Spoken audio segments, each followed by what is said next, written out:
Governor Brian Kemp is set to sign sweeping early reading bills into law today. Supporters say this could mean some big changes in elementary schools across the state. And Atlanta News First reporter Mary Kate Hamilton is live for us at the Georgia State Capitol. Mary Kate, we're talking $70 million here in this initiative.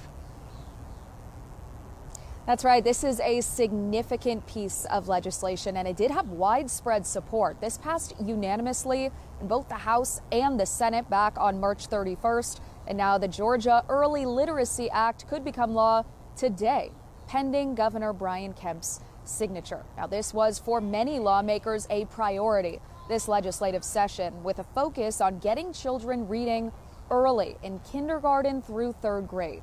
Along with that early reading emphasis, the bill also updates dyslexia and screening requirements and steers districts towards instruction that follows what they call the science of reading.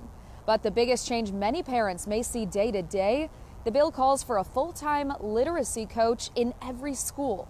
The state would provide grants to help reimburse districts for the salary and the benefits of those coaches. And it also requires them to spend at least 70% of their time in classrooms working on reading hands-on with students and teachers.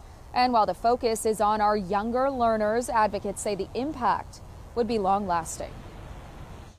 For me, literacy is about social justice. You know, we live in a society, you have to be able to read so that you can have access and opportunity. And so, you know, we have to make sure that we afford our students with the opportunity so that they can be successful in life.